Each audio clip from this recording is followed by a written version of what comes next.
Traveling to the Philippines, these are things that you will need to know if you're traveling here.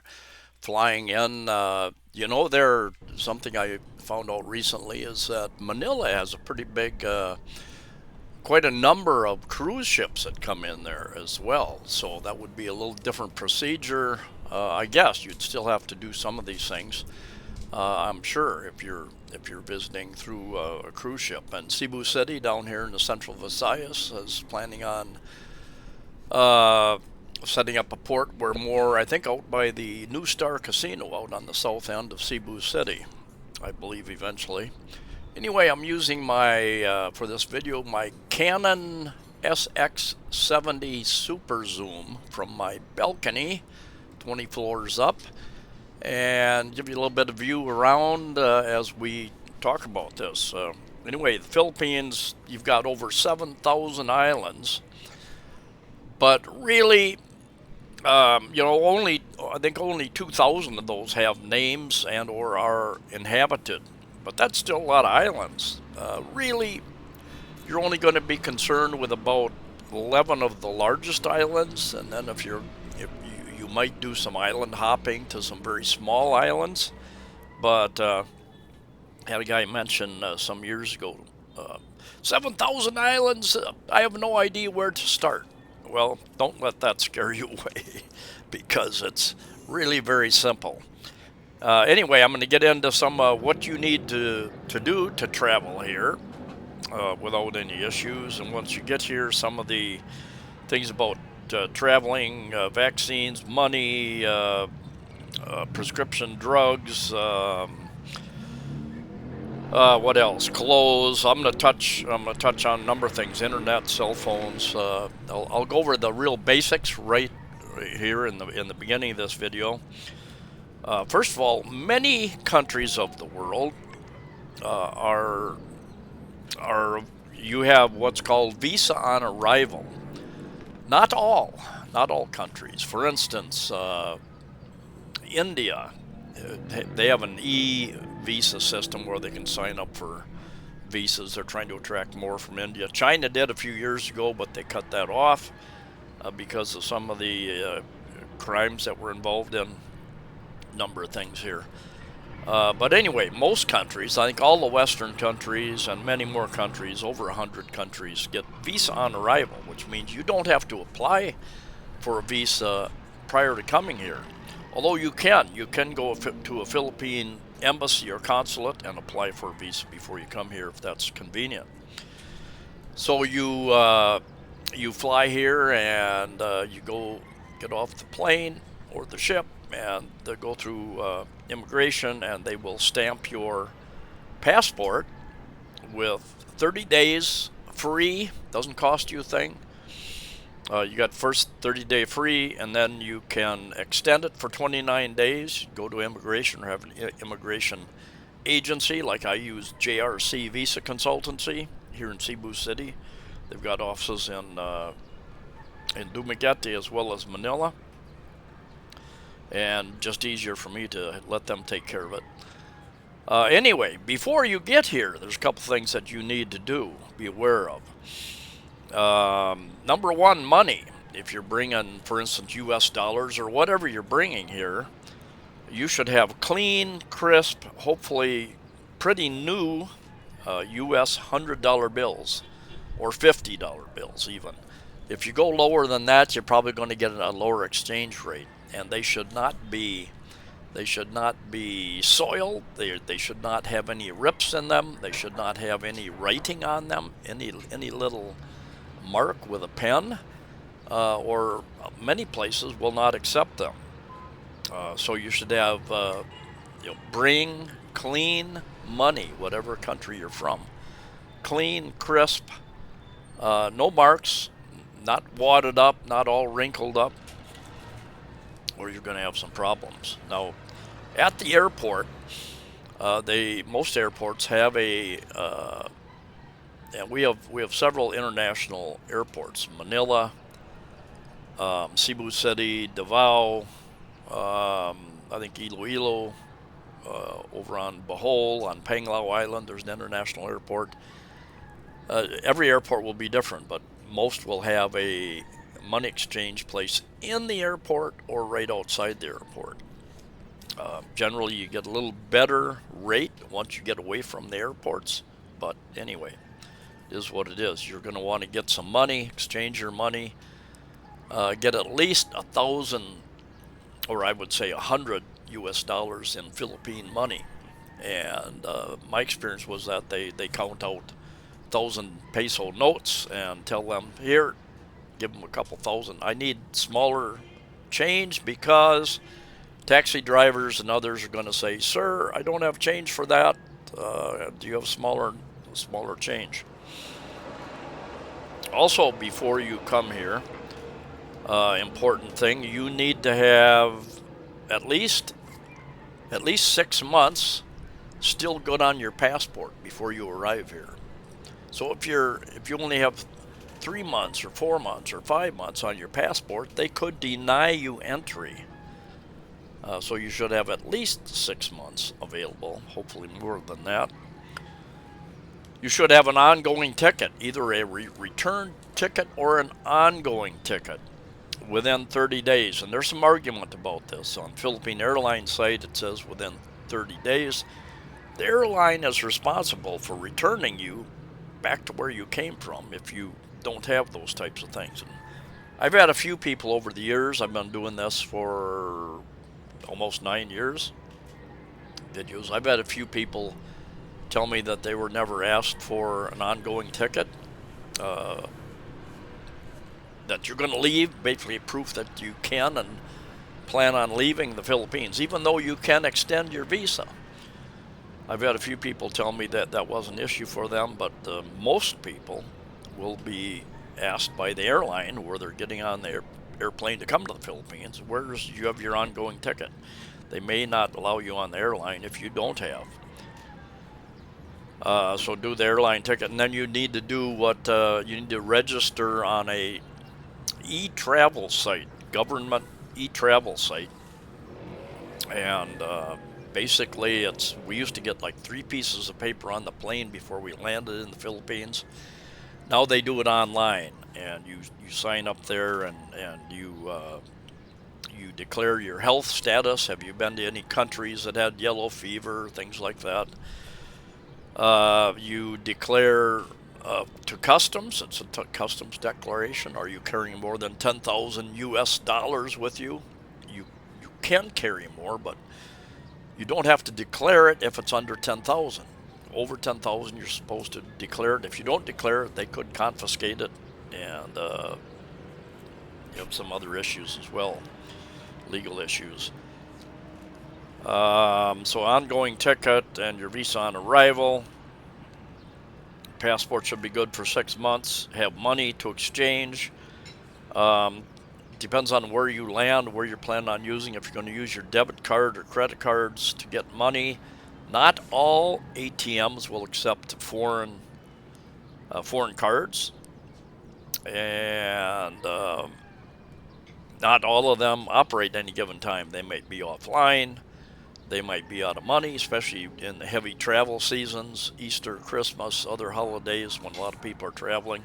People are going to get cash because this is still very much a cash society, even though a lot of the resorts, the malls, stores there will take a credit card. There's still a lot of places that do not.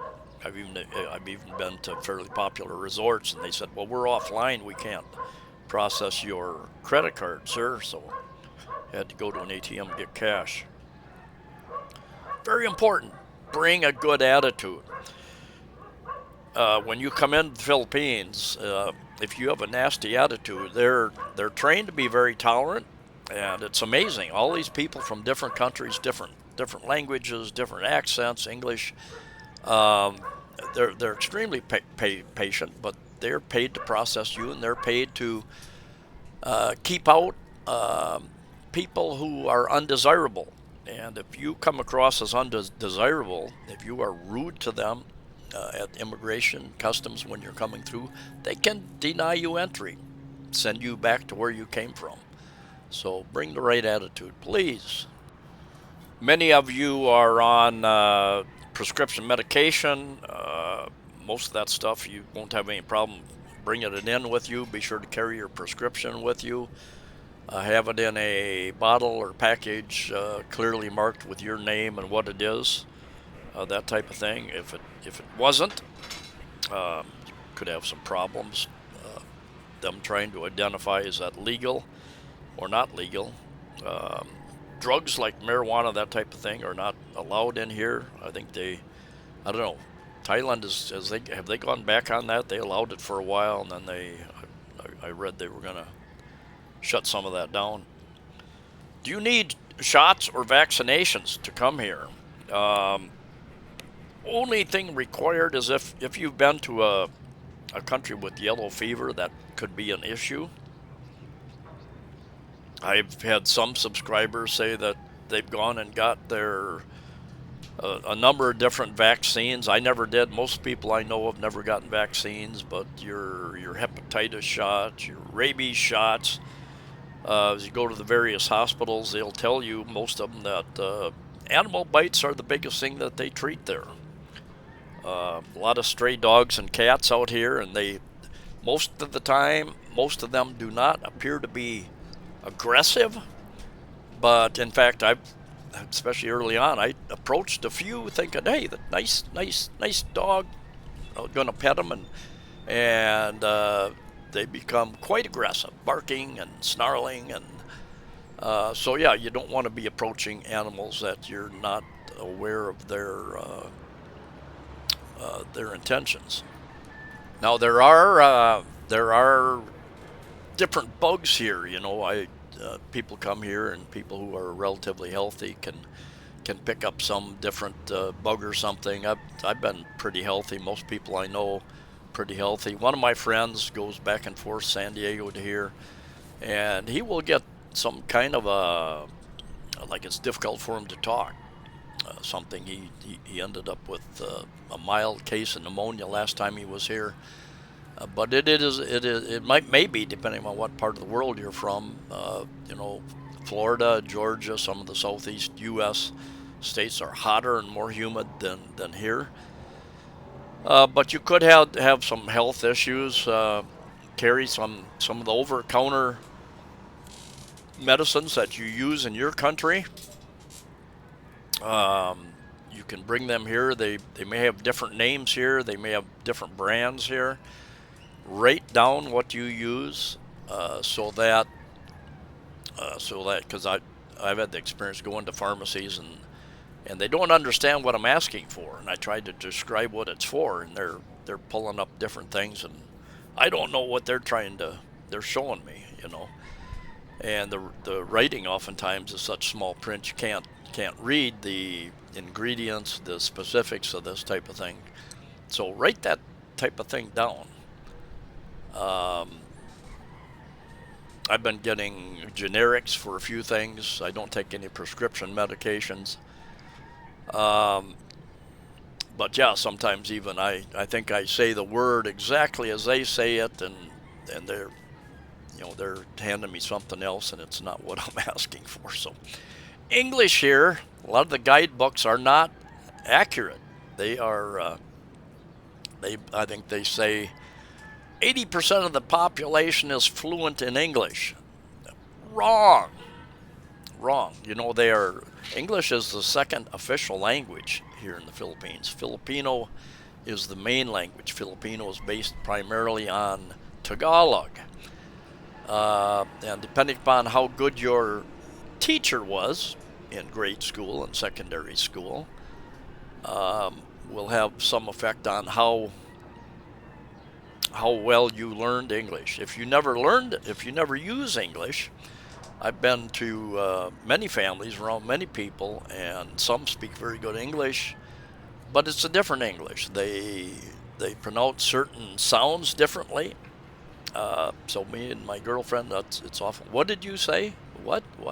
Use a different word, pronounce a little differently.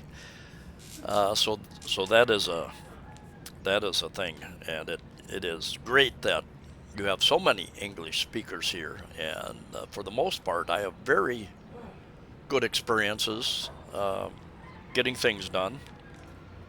Uh, Another important thing is fairly quickly after you get here, you're probably going to want to visit a toilet, what they call CR. Comfort room is a toilet here, and I had the experience in China years ago too. Is a lot of the toilets do not have toilet paper. They do not have tissues, what they call tissues or towels to wipe your hands off. They might not have soap, so carry some little wet sanitary napkins. No, not the kind not the feminine napkins. Carry something so you can wash your hands, clean your hands if you get dirty.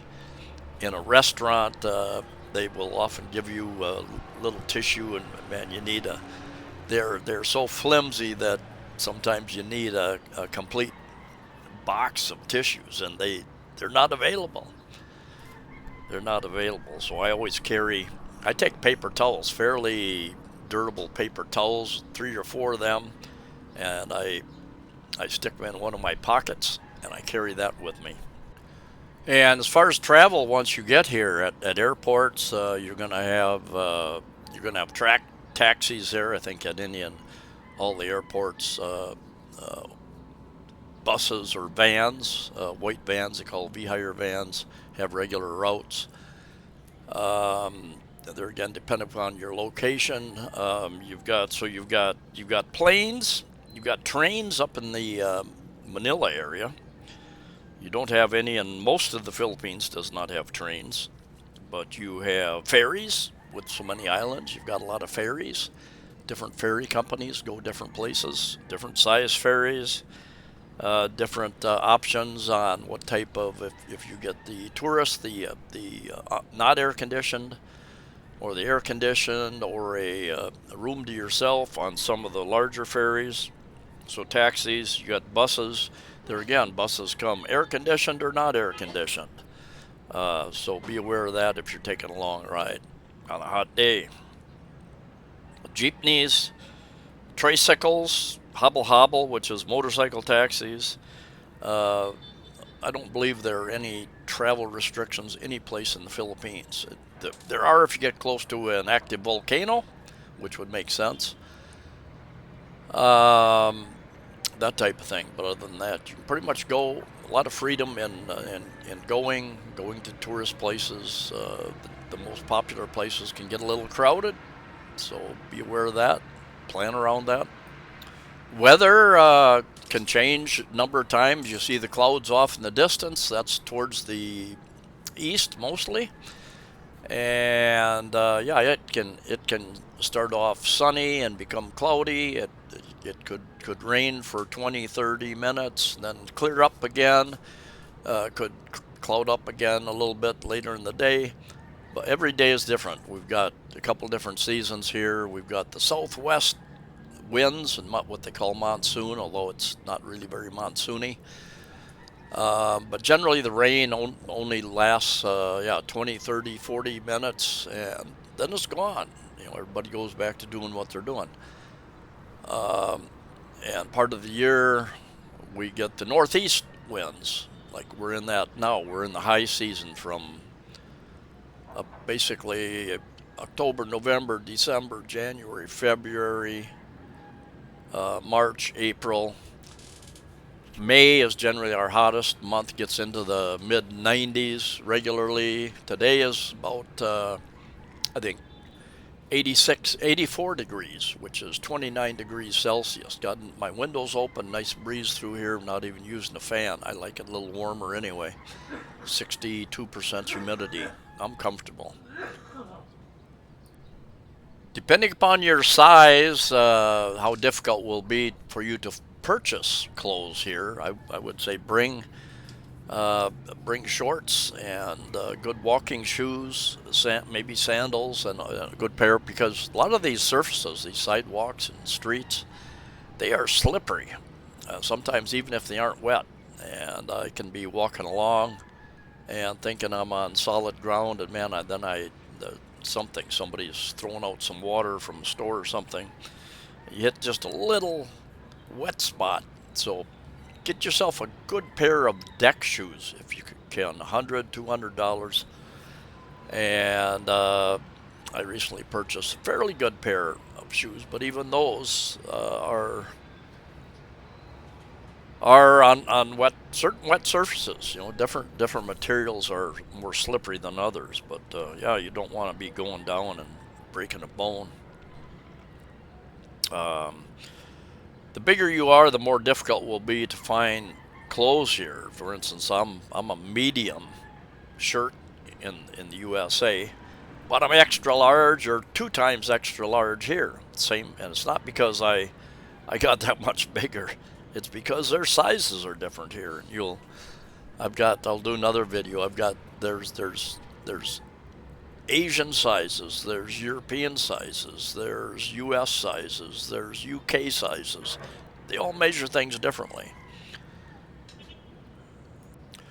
Water, I've read there was some place in Manila, one of the cities up in that area, that they said you can drink the water out of the faucet, but for the most part, you're going to want to get clean bottled water. Street food, it's up to you. You know, I'm a little bit sensitive, and I rarely eat street food, even though most of it's probably just fine. My girlfriend can eat a lot more stuff than I can, and it doesn't bother her, but it bothers me. So I'm a little picky that way. Depending upon what area you're going to be in, you can find some Western food in the medium-sized cities: Dumaguete, Iloilo, Bacolod, Davao, Cebu City, a lot of Manila areas, Angeles, Subic Bay.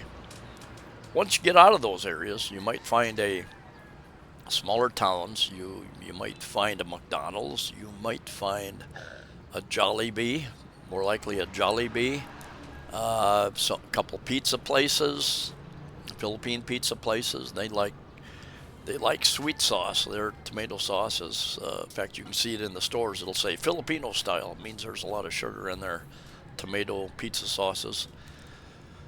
Um, so yeah, your options change once you get out of the bigger cities. I had a friend that took a motorbike trip around a couple different islands, and he said he made reservations at resorts where they had more Western type food, and that was usually a scuba diving resort where there was a lot of foreigners coming, and so then therefore they had Western type food. Otherwise, a lot of times you're limited to the Filipino dishes, and if you know, I've got friends that love all that stuff. I'm not, I like chicken, beef, pork, some fish. So it just really depends upon your own taste buds. But anyway, be aware of that. Your transportation choices also change where you're at. And you might not have buses. You might only have vans, which they pack pretty full a lot of places. You might only have tricycles once you get on some of these smaller islands. Lots of options. The Philippines offers so much. Friendly. They're mostly English speaking. They are tolerant, friendly, helpful. My experience. Crime against foreigners and tourists very, very low. My experience in reading the news for 9 years. So anyway, great place to visit. Relatively inexpensive to live here and to travel here. Anyway, looking forward to your comments. Safe travels, and we'll see you in the next video.